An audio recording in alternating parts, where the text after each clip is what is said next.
Hello, hello. I'm Enyo.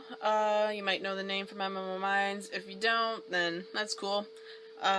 Basically, I play a Trickster rogue. I have for almost 4 years now, just a little bit short of 4 years. I'm the leader of a guild called Chronic Legion. Chronic Legion has been around since the beta version of Neverwinter, so it's been around a long time. And I guess let's get started.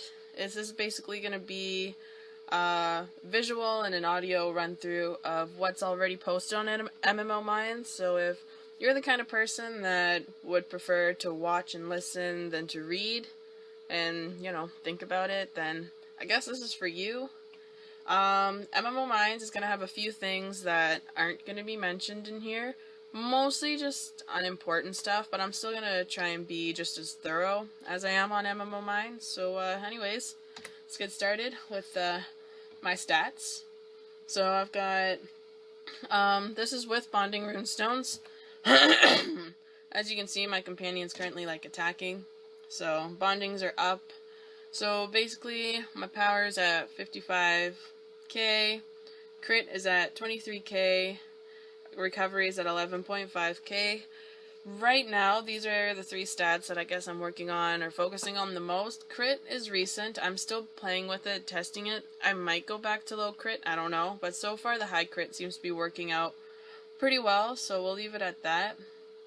Okay, I don't know what made it go high all of a sudden. There's no one else here. But, yeah, so armor penetration, resistance ignored, you're going to want it at least minus 60%. Resistance ignored. That's like the cap. That's where you want to be. It's better to be over than under, so that's why I'm over. These stats don't matter. Lifesteal, 7,000. Lifesteal basically, when you deal damage, there's a chance that the damage dealt returns to you as a heal. So it's a good way to help yourself keep alive. Looking more at the offensive and defensive stats, 90% crit chance, 67% resistance ignored, 61.5 recharge speed increase, so, the cooldowns are lessened on my encounter powers. Action point gain helps this lovely action point gouge fill up faster, so these two come from recovery, so that's what recovery helps with. Defensive, I don't usually invest into deflection, but I still have 31.7%, which is a decent amount. Lifesteal chance is roughly 24%. Some people say the cap is 20%, so if you can't make higher than 20%, don't sweat it. That's usually where people draw the line. I guess I'm just an overachiever, and I feel more comfortable having 25%. But there's no obligation. Stamina regeneration is 25.1%. It's kind of good to have, for sure. PvP, I don't PvP, so these are just the standard stats that any old player would have. Utility, not all that important. So those are kind of like the stats that I'm working with. Ability scores, you're going to want to invest into strength and dexterity. That's it. That I think any build you go with for Trickster Rogue, those are the 2 you're just going to want to throw all your points in. Pretty straightforward. Strength increases the damage you deal, and dexterity increases your critical chance and deflection chance. So they're both really useful, both really helpful. And I guess let's move on to Feats. I think Feats is next. We'll see.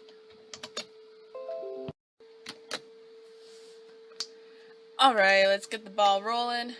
We're moving on to Feats. So this is the feat tab. Basically you have your heroic feats over to the left, and on the right you have your paragon paths or paragon feats or whatever. There's Saboteur, Scoundrel, Executioner. Saboteur works a lot with stealth, Scoundrel works a lot with lifesteal and deflection and all that, and Executioner I think focuses a lot more around DPS, and I am the Executioner path. So let's go over some of what this is. So for starters, starting from the top, action advantage, it's a filler. This is just something extra, just to get by, because similar to the powers, you have to have 5 points for each column. They don't have to be in that same column, but for example, 3 plus 5, move on to the next, 3 plus 5, move on to the next. You get the idea, I hope anyways. But either way, it's a filler. It's just so you can keep moving along in the Paragon tree. Weapon Mastery increases your critical chance. That is a must-have. That's something you want. Toughness increases your hit points. Only put 2 points in here, because again, it's a filler. Just like this action advantage, only 2 points because it's a filler. Cunning Ambusher. This is stackable. First things first. You deal 6% more damage for 6 seconds after you leave stealth. So basically, if you cast Stealth, Lashing Blade, Lurker's Assault, and then Stealth again, this doubles and it becomes 12%. So that's a good deal. Take it. It's a must-have. There's no reason you shouldn't have it. So Twilight Adept is something I kind of like personally. It's not really a filler.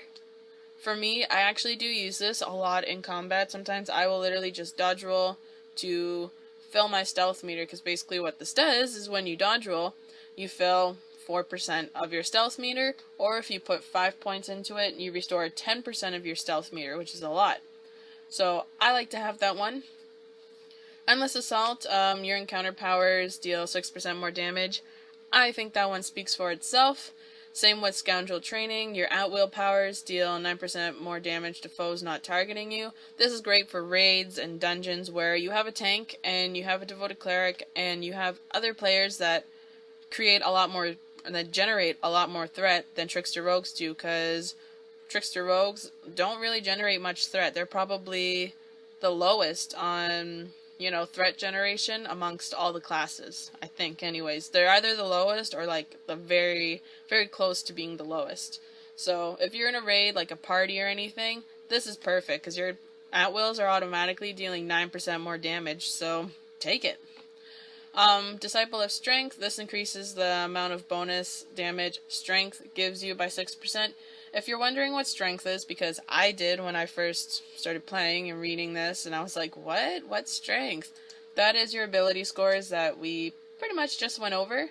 You know, it gives you a damage bonus. So basically this feat increases the bonus damage that Strength gives you, that ability score.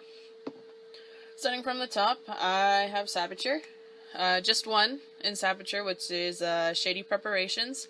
Whenever you enter stealth, you reduce all your cooldowns by 10%. This is great because let's say Shadow of Demise finishes and you still got 3-second cooldown on Lashing Blade and you have your stealth ready, you have your everything ready, the table's set. You can start a couple seconds earlier. You just cast stealth and then that cooldown comes down like 2 seconds. And then 1 second passes, which, honestly, it goes by so fast. So basically, you remove the rest of that cooldown and you can just go with it. So, really great to have. Lifesteal, Bloody Brawler. This just increases your lifesteal by 2.5%. I like this for my lifesteal personally. So, yeah. And Impossible to Catch. This is actually called Press the Advantage, but this focuses a lot around Impossible to Catch, which basically increases your power rating by 10%. Impossible to Catch is an encounter power. It doesn't deal damage, but instead it's a defensive buff to you. And basically you're, you know, immune to control effects. You break free from control effects. And for several seconds you deflect all incoming attacks. Or if you use it stealth, you become completely untouchable to your enemies. So it's definitely a defensive buff to yourself. But when you use Press the Advantage, or you invest into that feat under the Scoundrel path, it also becomes an offensive buff, and it increases your total power by 10%. So if you have 50,000 power, you're getting an extra 5,000 power just like that. So if you look at it that way, definitely well worth having. Going into Executioner, which is the actual path that I follow. First things first, we have Arterial Cut, which basically, when you're stealthed, your critical severity is increased by 15%, so your critical hits deal 15% more damage. So, that is pretty self-explanatory. It's pretty good to have. Vicious Pursuit, you deal 5% more damage to your target, basically. I know it says for 6 seconds, but as soon as that 6 seconds is over, if you're still dealing damage, it procs again. So basically it's a permanent 5% damage, as long as you're actually dealing damage, which you're not dealing damage, you can't get a damage, you know, I don't know. I don't know where I was going there. But, basically, that's that. It's a must-have as well. There's no reason you shouldn't have that. That Vicious Pursuit, you have to have it if you're going for Executioner. And I think even in maybe some other builds like Savature, for example, it's probably pretty good to have. Because, I mean, it's 5% extra damage. Why not? Death Knell, you deal 25% more damage to foes below 30% health. I realize it's not that exciting, but it's really good for single target, you know, attacks or battles or whatever. Dying Breath, if you're looking more for a solo area of effect power, when an enemy or a foe dies near you, you gain the Dying Breath effect, which increases your run speed and your critical severity by 25%. So if you really don't feel like going for Death Knell, go for Dying Breath. It's a good alternative. It's pretty much what you would prefer to play. Last Moments, you deal 25% more damage to foes who are below 40% health. And if you are stealthed, that 40% increases to 70%, which makes it a lot better. So it's pretty good. So basically, you know, if your enemy is under 70% and you stealth up and you cast something, then you now deal 25% more damage. So again, I think that pretty much explains itself why you would want to have that, because, you know, it's increasing your damage. Shadowborn, when you enter stealth, it increases the power rating of your next attack by 100%. You're stealthing a lot. I mean, you're stealthing 1 to 2 times probably every 10 seconds. You know, maybe 10-15 seconds if you really want to play safe. So, you know, if you're having, you know, 2-3 of your attacks, having the power rating on them increased by 100%, which that's a lot, take it. There's no reason you shouldn't take it. You know, yeah, Exposed Weakness really doesn't help you if you have your armor penetration up to 60% resistance ignored, which we just went over that with stats, funny enough. Alright, moving on to Shadow of Demise. Now, Shadow of Demise, I'm not even sure how to describe this because it's a little bit tricky to describe, and it is a little bit tricky to recognize in combat at first. You'll be looking and looking and looking, and you might not fully understand its purpose, so I'm literally just going to open up my guide right now, because I think I explained it pretty well there. I feel like if I try to explain it now, it's just going to make no sense. So, basically, when you use an encounter power on an enemy while stealthed, Shadow of Demise will proc. The total damage you deal within the following 6 seconds is totaled up, and when 6 seconds are done, the enemy who you targeted and is under the effect of Shadow of Demise takes an additional hit for 50% of the total damage you dealt in those 6 seconds. So basically your enemy takes one extra massive hit of everything you dealt in the 6 seconds after you procced Shadow of Demise. So, you know, that's pretty good. Just keep an eye on it, try to watch for it, and eventually give it a few days and you will start to notice, like, oh hey, I saw that extra hit. Oh hey, I saw that. So for example, cast Lashing Blade, more or less 160, half that, 80 something thousand. And okay, no, it's 94,000. My math is off. I'm bad at math. That's not my forte. But you know, your enemy takes an additional hit, more or less. That's kind of the best I can do to explain that. Like I said, you will recognize that on your own in combat. So anyways, after feats, I think we move on to gear. So that's pretty good. So let's get the dice rolling and let's head on over. So I think I said we're moving on to powers, but I lied. Or wait, no, I think I said we're moving on to gear, but no, we are moving on to powers. So, I think we're just going to start from the very left and just move our way to the right. So, moving on to my class features and stuff. For starters, I use Invisible Infiltrator, which basically when you use daily power, so that's these two. Up here, Lurker's Assault and Whirlwind of Blades, which we will get to right after this. your stealth meter refills. It 100% refills, and for the following 5 seconds, your damage is increased by 20% when you have it at rank 4. If it's at rank 3, it's 15%, but either way, great damage buff, and you use dailies a lot, so that's pretty good.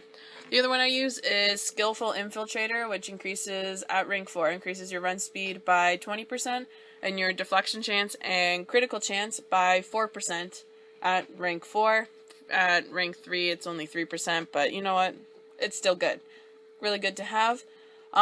If you're finding your action points maybe aren't building or building up that quickly, you can use Tactics, which at rank 4 increases your action point gain by 20%. And you can replace that with the Invisible Infiltrator, because I mean, if you're not really building or you being able to use your daily powers, it renders Invisible Infiltrator useless. So if you're having problems with AP gain, Tactics may be something you want to look into. Moving on to daily powers, Whirlwind of Blades is an area of effect daily power, which the more enemies you hit, the more power you get, because each enemy you hit, you gain power for each enemy. I don't know exactly how much power. It actually doesn't list that, and I haven't looked into it, but I'm sure someone somewhere will know. You can probably Google it, or look on Reddit, or something like that. Or I can find out. I can do my math, do my homework. But, yeah, so that's a really good area of effect damage daily. The other one that I use is Lurker's Assault, which actually doesn't deal damage, but it gives you a damage buff instead. So at rank 4, you deal 30% more damage, and your stealth meter generates really, really quickly. I mean, really quickly. So you can remain stealth much longer. You can use stealth with your encounter powers a lot more frequently, and this lasts for 10 seconds. So considering about every 20 seconds, your action point gouge fills up, like it maxes out, at least for me. That's about half your combat time if you're proccing it frequently. So, yeah, that's pretty good to have. Looking at my encounter powers, I use Lashing Blade. It is a single target attack, but it deals a lot of damage. It's a massive hit for one target, so really good to have. Sometimes I use Dazing Strike. I'm kind of in between right now. Dazing Strike is also a single target attack, but if you use it stealth, it turns into an area of effect attack, striking in like a large cone kind of area. And it also dazes your opponent, so your opponents can't deal damage and they can't attack you. So if you're finding you're pretty squishy, it's an option. Now, Impossible to Catch actually gives you a defensive buff, so whether you use Death Strike or Impossible to Catch is pretty good. Impossible to Catch is a defensive buff, but we just went over Feats. So press the advantage, your Impossible to Catch now also increases your power rating by 10%. So now you're also gaining an offensive buff along with the defensive buff. So you kind of get the best of both worlds.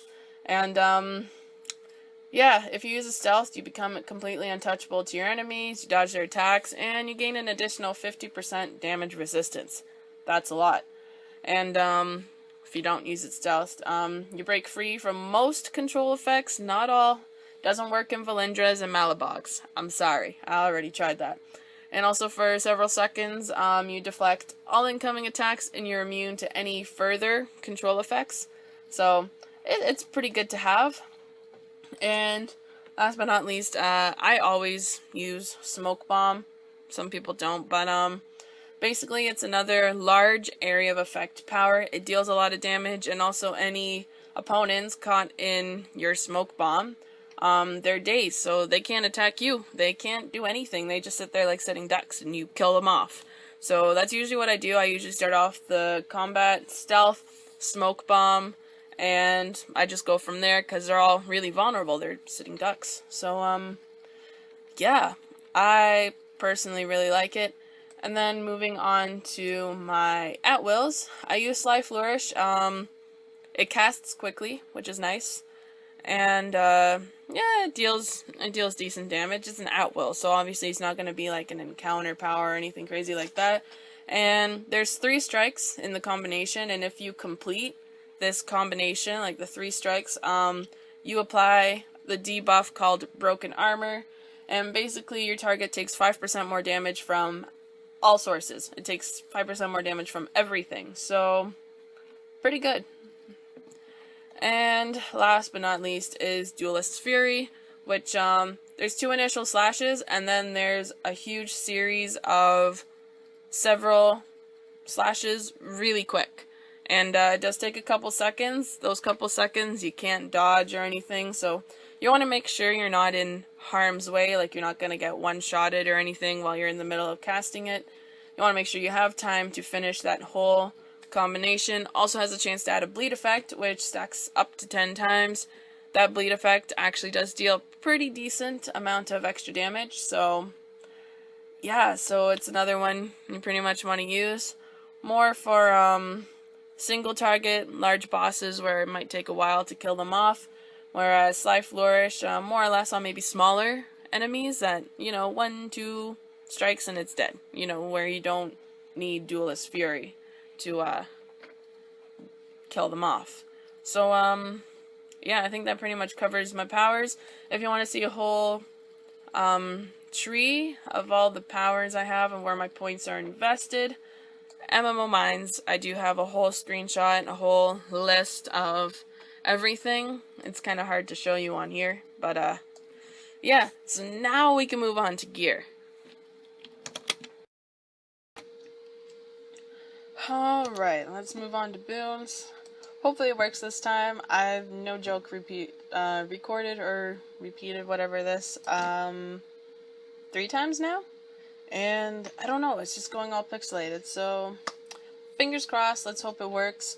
I'm gonna make this quick. More or less for Boons, you're gonna want to focus on power, critical strike, recovery, armor penetration if you need it, action point gain, critical severity, lifesteal severity, or lifesteal in general, and anything that increases your damage, like for example Underdark, 10% damage versus demons. This is great for E-Demo, N-Demo, and Castle Never, which surprise, surprise, I didn't think of that till like yesterday. I was like, actually, Orcus is a demon, so Abyssal Strikes should work in Castle Never. So, yeah. Anyways, more or less, it's just, I'm gonna give a quick run through. Quick tip, Elven Ferocity, Elven Tranquility, most of the campaigns have something similar to this. Ferocity, you deal up to 20,000, there's a chance to deal up to 20,000 damage when you're striking a foe, or when you're being struck by a foe, there's a chance to heal yourself for 20,000 damage. If you're finding you're really squishy, and you're dying a lot, and you just can't stay alive, go for the heals, It's better to stay alive in combat than to die, because if you die, well, you can't contribute anything. You can't deal any damage because you're dead. So it's better to stay alive and be able to continue contributing something. Do you kind of get what I mean? Hope so. Anyways, yeah, and then when you feel like you're ready to stray on your own and you don't need this anymore, then you can go for dealing up to 20,000. So that's my quick tip. Elvish Fury, basically it's a power buff. Whenever you kill an enemy, you gain 135 power for 45 seconds. It stacks up to 30 times. If you can hit that 30 stack, you're gaining about 4,000 power, so that's not bad. Obviously, you're probably not going to reach 30 stacks, but just in case you do. Rampaging Madness, every time you deal damage, you gain a stack of Madness, and when you reach 50 stacks, it clears, and you gain a buff of 4,000 power, 4,000 lifesteal, 4,000 regeneration. Really just good for the power and lifesteal. Really awesome. Definitely a buff that you want to go for. Icewind Dale, Winter's Bounty. Whenever you kill a target or you kill a foe, there's a chance you gain up to 10% action. You gain 10% action points. So, worth your while for solo play and everything. Abyssal Strikes, as I just mentioned, you gain plus 10% damage versus demons. So great for N-Demo, E-Demo, Castle Never. Even Baphomet, the Ballad of Baphomet or something, the weekly, helps for that, because that thing has a hell of a lot of HP. Tyranny of Dragons, one of the 2 campaigns, the other one being the Storm King's Thunder, where you can earn up to 3 points to distribute among your final choices for your final boons.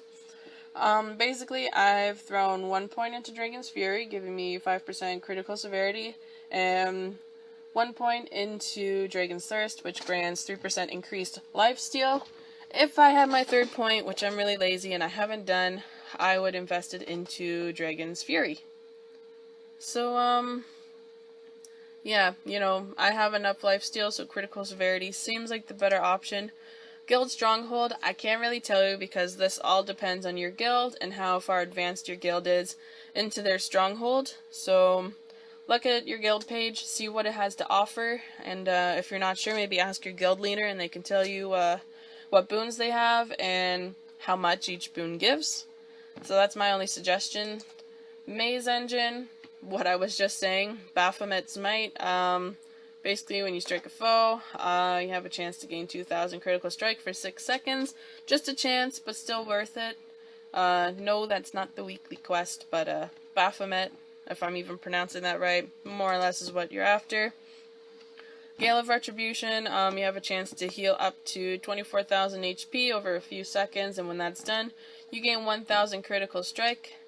Storm King's Thunder, I have the Chill of Winter, basically at 10 stacks. Whenever you strike a foe, you gain a stack. And at 10 stacks, it clears and deals up to 10,000 damage to targets close to you. Pretty straightforward. Last but not least, the Cloaked Ascendancy. I don't have it done yet. I'm working on it.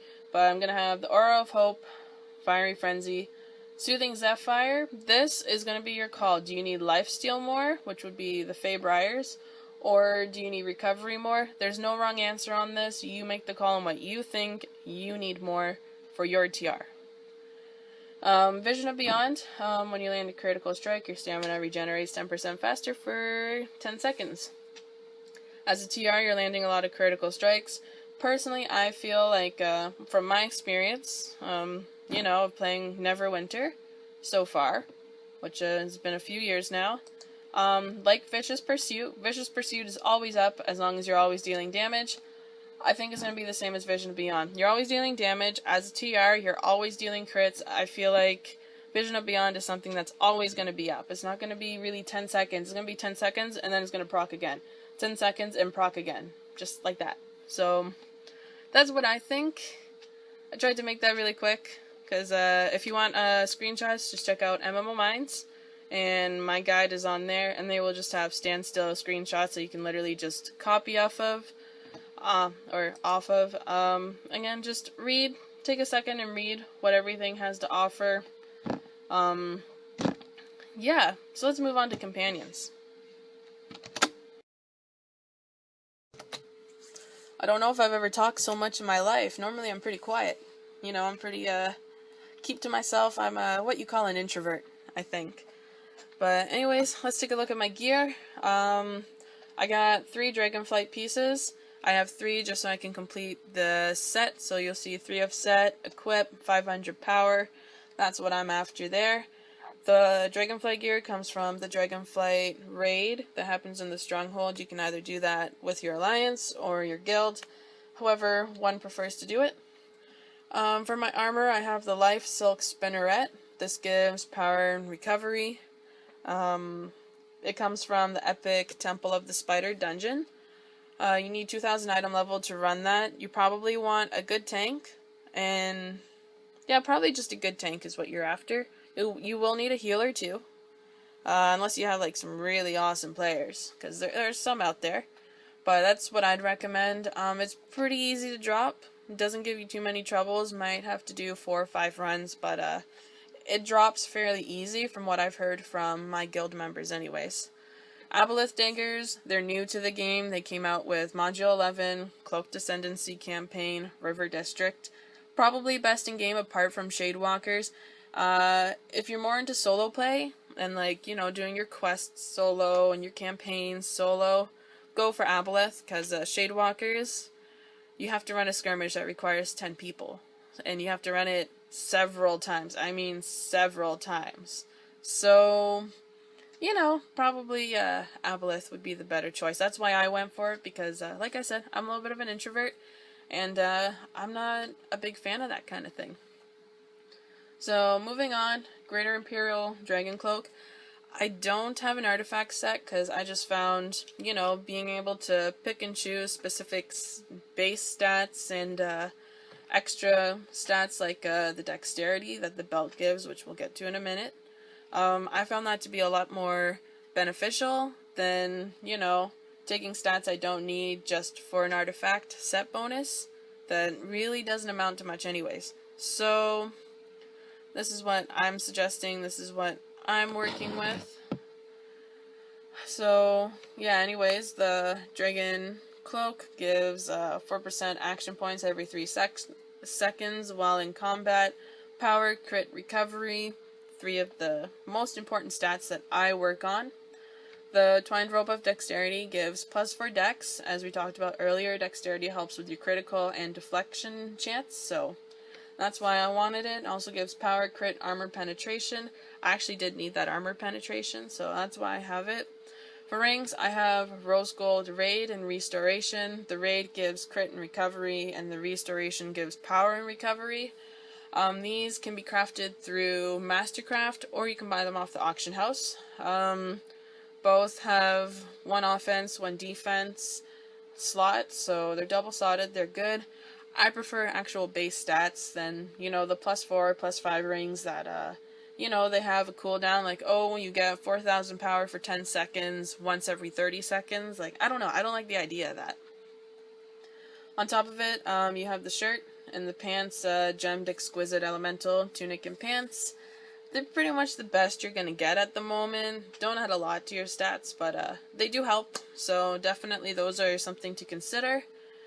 For enchantments, I have Darks in my utility slots, which they give movement. I have Darks in my defense slots, which give lifesteal. I have a Negation enchantment in my armor enhancement slot. Basically it increases your damage resistance and also gives you a buff to recovery. So in total it stacks a maximum of 10 times, so if you hit max, that's 30% damage resistance, 10% increase to recovery. Great buff, I definitely recommend it. Makes you a lot less squishier, harder to kill off. So that's good. Looking into my offense slots, I have Radiance, which give power. And my weapon enhancement slot, I have a Vorpal enchantment, which increases your critical severity. Which, yeah, you can't go wrong with that. It's increasing your damage. It's a good buff. I would totally recommend it. And then, armor reinforcement kits. So you can reinforce armor with what's called reinforcement kits. You'll see, over, I can't actually move my mouse over there. But you'll see reinforced plus 200 critical strike. This has critical strike, and the feet also have critical strike. The arms are the only ones that have power, because I don't know, I just felt like I really needed some power, to be honest. The neck, all the rings, and the waist all have plus 100 action point gain. If you don't feel like you need the action point gain, a good option to go with is, whatchamacallit, stamina gain as well, but I found the AP gain to be more valuable. My opinion, you can never have too much action point gain. So, moving on from all that, the equipment, I think we covered it all, more or less. If you want to actually like sit down and look at the actual stats that specifically it all gives, I would suggest checking out my MMO Mines guide, and I have screenshots of all the equipment and everything it gives. So yeah, one last thing, Aboleth, it does have a set bonus. So when you use an encounter power, you become far influenced, and increases your outgoing damage by 4% and grants you a random buff for 10 seconds. So that can be a buff to your lifesteal. Any enemies you attack will take additional damage over time, or enemies you attack will explode on death, doing damage to other foes. And this can only happen once every 30 seconds. So that's the bonus coming from the weapons. Sorry, I kind of missed that beforehand. So now moving on to artifacts. This is the Eye of the Giant. It buffs your power and damage resistance. And if there's 5 enemies or more around you, the more enemies, the higher the power and damage resistance buff is, which is great. Raw stats, base stats it gives you is HP, power, crit, armor penetration, and defense. The secondary artifacts I never use as primary artifacts, so they're just for stats. So I have the Sigil of the Hunter, which gives power and recovery. I have the Sigil of the Trickster, which gives critical strike and deflection. I'm planning to replace this. I don't know with what. If you got suggestions, let me know. I do have a Shard of Valindra's Crown that sometimes I slot in there, which is power and lifesteal. So, it's not all bad. Then I have the Thine Book of the Dead, which gives 1000 crit, 1000 armor penetration. Upcoming this April 13th, there is a double refinement event. I'm actually going to be refining the Thine Book of the Dead into a Sigil of the Controller. So, that'll be good, and that'll give me 1000 power, 1000 crit. And that is pretty much all my gear. Just a side note, any refinement you put into sigils, like class sigils, you cannot recycle them or refine them into other artifacts. And it says so right on there, may not be used to refine other items. So any refinement that you throw in there is stuck in there. So just keep that in mind, because not everyone might be aware of that. So remember that, and let's move on to Boons. Oh man, I so don't sound enthusiastic about that.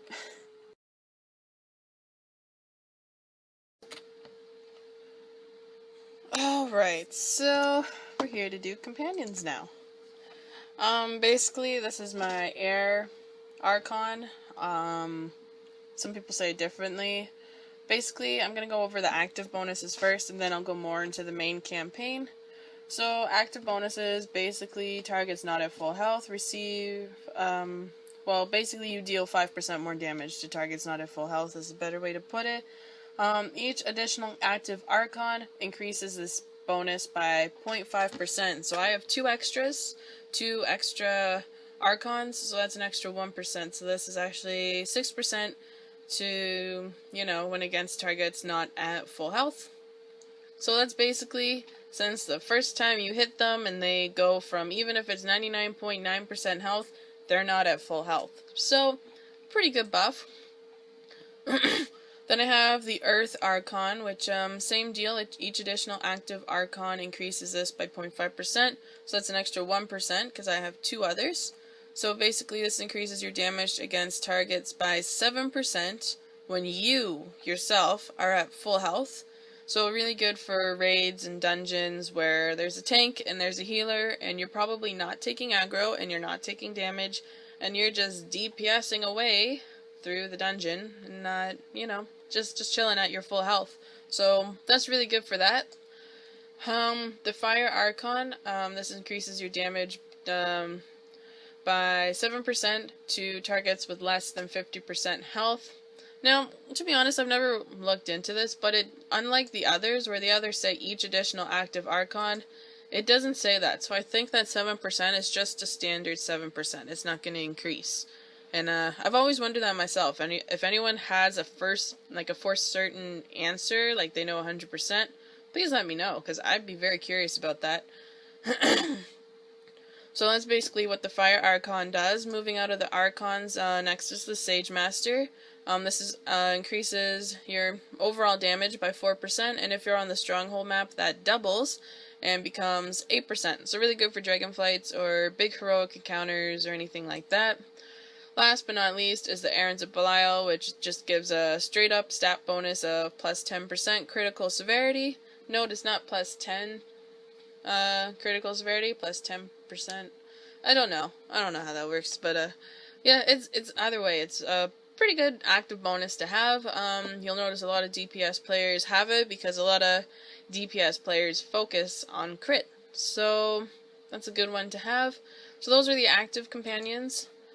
Looking at my main one, you'll notice I have rank 12 bonding runestones. Basically how bondings work is when your companion attacks, they use a power or they, attack an enemy or whatever, you get what's called Companion's Gift, and it's a buff, and basically you receive 95% of your companion stats for 20 seconds for each runestone equipped.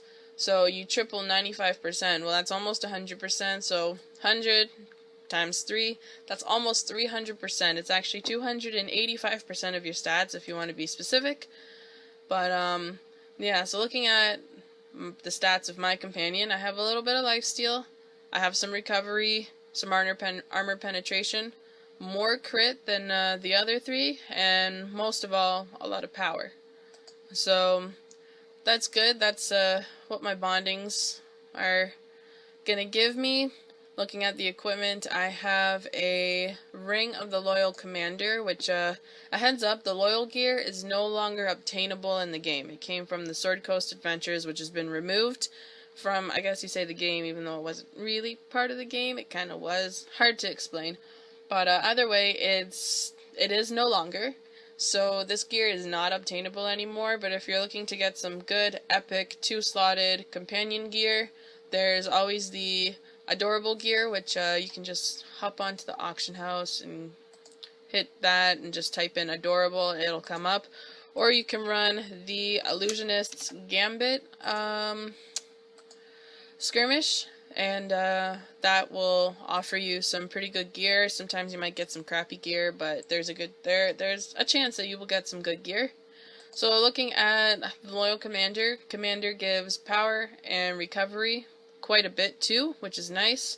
My defense slots, I did have rank 12 silveries, but I kind of gave them to my devoted cleric because I figured my cleric could use them a lot more than my trickster rogue. So I've just thrown in some dark enchantments rank 8 for a little bit of lifesteal because, I mean, why not?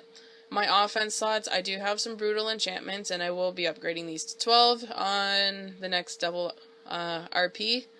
Which is, if we just take a look quick, the 13th. It is the 13th. So April 13th, let the calendar load, I guess. 13th, double refinement points. So, anyone who's curious. My other ring is literally exactly the same. Nothing changes. And then last but not least is my neck piece, which is Neck of the Loyal Avenger, and Avenger gear gives power and crit as like the 2 main stats, and then some extra armor penetration, which is still a pretty hefty amount. Same enchantments, same deal. Extra side note, you'll notice all my companions have runestones or enchantments, and they also have, you know, gear, the Master, Defender, some more Commander, they have all that. These do absolutely nothing for you. This is just so I can save these and not delete them because they are expensive now. They are impossible to maintain further unless you buy them from the auction house. So this is more to save inventory space and store them somewhere. Same with the enchantments, you know, just save some inventory space. That's what those are for. These are going to do nothing for you at all. So don't think you have to invest into those. Just invest into your main companion that you're going to have summoned. Also legendary. Your companions don't all have to be legendary. You only have to have one that's legendary, and it doesn't even have to be your summoned companion. It can be any of your active companions. Just one has to be legendary in order to obtain, you know, the legendary bonus, which is 15% of your summoned pets rates, which actually, come to think of that, mix out with the bondings, that's 300% right there. Who knew? I just realized that myself. Anyways, we're ready to move on to mounts. Alright, so we're going to take a look at mounts here. There's combat powers, equip powers, and there's also the stable where we're going to look into insignias. So first things first, I have the Tensor's floating disc. You can always change the appearance of your mount by clicking change mount. This does not affect your combat power, equip power, or your movement, which the stables and the whole mount tab is a fairly new addition. Great addition. Love it. So first things first, my mount combat power is Tensor's Transformation, which comes from the Tensor's floating disc. More or less, for 12 seconds you gain 10% power and you move 10% faster, and you also gain +2 strength, dexterity, constitution, and armor class, the main two being strength and dexterity, which those are your ability rolls if you're not connecting them 2 and 2, because I did that for a good while before I actually clued in, like, oh, okay, you know, those are your ability scores. So that's what that does. It's a good buff, good DPS power buff. Equip power, I'm currently using 2000 critical strike, in other words, ruthless efficiency. This comes from the Rage Drake,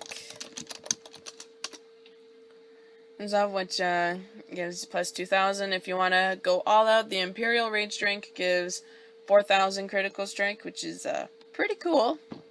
Honestly, this you can go for whatever stat you need the most, whether it's armor penetration or movement, power, lifesteal, maybe defense, recovery. It's pretty flexible on what you can use. So, yeah, just kind of fit it to what you see or you think you need best. Moving on to the stable, basically how insignias work is you have types of insignias, and if you get the right setup of the right types, you get a bonus, almost like a set bonus, but for mounts. So you can always hit the insignia bonus list and take a look at what you have. You can always, view any mount, and if you wanted Vampire's Craving for any reason, you would need a crescent, and a regal. So you can kind of see what combination of insignia types you need to make that. Looking at the stats here, which it's going to be hard because you hover over it, doesn't do anything. So, Armor Boulette, I have plus 600 crit. Tensors, I have put plus 200 power, crit, and recovery. The Tiger, I put plus 200 power, crit, and armor penetration. Axe Beak, plus 200 power, plus 400 crit. And the Turmish Lion, plus 200 power, crit, and armor penetration, same as the White Tiger. So those are pretty much the stats I've invested. Go after whatever stats you think you need the most. So maybe your crit is doing a lot better than mine and you don't need the crit. You could just get power instead. So instead you'd want a Crescent Insignia of Dominance, Barbed Insignia of Dominance, and an Enlightened Insignia of Dominance. I don't know. Dominance gives power, by the way. So, you can kind of pick and choose to what you need it, where you need it most. So, yeah, that's just personally what I'm using. Cavalry's Warning. So we're looking at the insignia bonuses that I use now. Basically, whenever you use a mount's combat power, you gain an increase of 10% to all your stats. So this includes power. So, looking at Tensor's Transformation, you're already getting 10% power and everything, and plus 2 strength and dexterity. On top of it, you're going to get another 10% power, plus another 10% to your recovery and your crit and your lifesteal and all of that. So it becomes a huge buff. So really good. Now, if you don't have a mount combat power, this isn't going to work. This isn't going to work for you. So my other suggestion would be mounts like the Gilded Giant Spider, where if we just add some of these in here.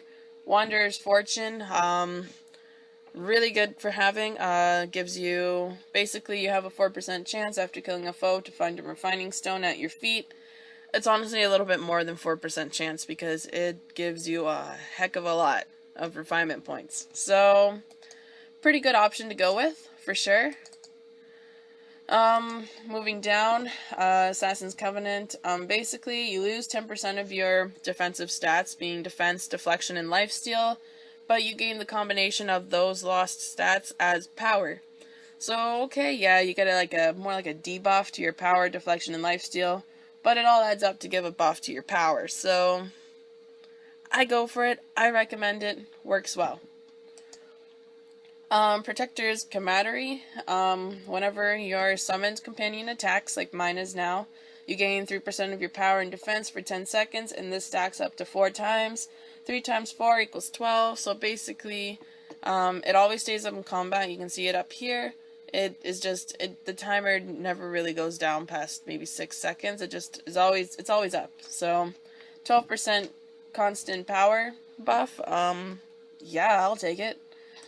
Artificer's Persuasion, so when you use an artifact power, so this is your Eye of the Giant, which again, you're already getting a power buff from it, and a damage resistance buff and everything, so, on top of that, whenever you use it, you also, gain 10% of your power, but I'll read it off here. Whenever you use an artifact power, your recovery, movement, action pain, and stamina gain are increased by 10% of your power. So that's roughly 5,400 recovery, movement, action point gain, and stamina gain. Note, you don't lose any power on this. It takes 15 or 10% of your power for 15 seconds, but it doesn't actually, you don't lose any power. It's just taking that number, more or less. Last but not least is Gladiator's Ghoul. So basically, you move 15% faster when your stamina is above 75%. So really, this is mostly good for maybe out of combat, more or less. But yeah, also when your stamina drops below, God forbid, 25%, 15% of your power you gain as stamina gain. Again, you don't lose any power on that, so fear not. And yeah, I think that pretty much covers mounts. I can't think of anything I missed. If I did, let me know, because I have a horrible memory and I don't concentrate very well, so who knows? I could have missed something.